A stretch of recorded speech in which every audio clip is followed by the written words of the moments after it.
और HDFC bank, इसके बारे में तो मतलब सारे लोगों के मन में उत्सुकता रहती है, क्या करें क्या ना करें।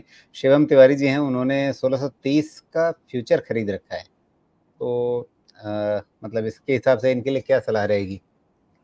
देखिए, चूंकि इन्होंने फ्यूचर खरीदा है तो ट्रेडिंग का पर्सपेक्टिव होगा इनका डेफिनेटली। और बट ये स्टॉक क्या है, स्लो परफॉर्मर है। हालांकि कंफर्ट है करंट लेवल्स पे, हालांकि ये 1400 के लेवल से अब बढ़ के पिछले 2-3 महीनों में इसने 1630 मतलब 1700 1750 के भी लेवल्स दिखाए और वहां से करेक्ट होके ये 1630 के लेवल्स पे है। स्टॉक अच्छा लगता है, इनको बने रहने की सलाह रहेगी। बट मुझे लगता है इसको थोड़ा एक टाइम देना चाहिए। थोड़ा स्लो परफॉर्मर है, बट जैसे मैं कह रहा था, जब कभी एफआईआई वापस से भारत में बाइंग शुरू करते हैं तो this would be among the first few stocks to be bought into.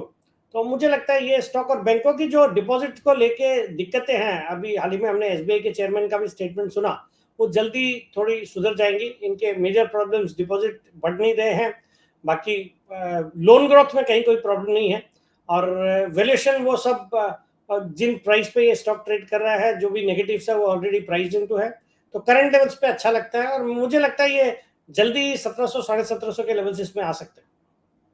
जी, लेकिन अब मसला ये है कि इन्होंने फ्यूचर ले रखा है, तो इनको मतलब ट्रेडिंग पर्सपेक्टिव से कुछ चीज़ें ध्यान में रखनी होंगी एफएनओ में, नहीं, मतलब। तो इसमें इसमें एक चीज है राजीव जी, वो एक काम कर सकते हैं। एक तो देखिए, फ्यूचर लिया हुआ है तो इनको रोल ओवर करना पड़ेगा, मतलब जब एक्सपायरी आएगी और वही स्टॉक बात अगर है। मिलेगा तो बहुत he is not compelled to square off his position, तो स्क्वायर ऑफ कर जी, सकते हैं।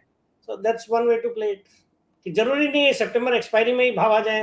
हालांकि मैं बुलिश हूँ, मुझे लगता है सितंबर एक्सपायरी में ये 1700 तक के लेवल्स इसमें आ सकते हैं। आज भी कुछ 1650 के आसपास के लेवल्स तो मैंने देखे थे इसमें सितंबर फ्यूचर्स के।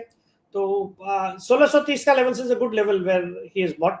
तो होल्ड करें। और हाँ, बस चूंकि ट्रेडिंग का इनका व्यू है, तो एक 1590 के आसपास का स्टॉप लॉस रखें इसमें। जी। चलिए, तो इस लेवल का ज़रूर ध्यान रखिएगा, क्योंकि आपने फ्यूचर ले रखा है। अभी चार्ट पे आपको फ्यूचर का नहीं, स्पॉट का दिख रहा है प्राइस या चार्ट, लेकिन इसी के कॉरस्पॉन्डिंग आपको फ्यूचर का भी चार्ट मिलेगा, तो आप उसके हिसाब से आप ध्यान रखिए। आपने जो 1590 बताया, वो स्पॉट के हिसाब से है या फ्यूचर के हिसाब से है? 1590 फ्यूचर्स के हिसाब से बोल रहा हूँ। जी, तो ठीक है, 1590 फ्यूचर में आप ध्यान रखिएगा। उसके नीचे जाने लगे तो फिर आपको एक मतलब मतलब निकलना वो पड़ेगा।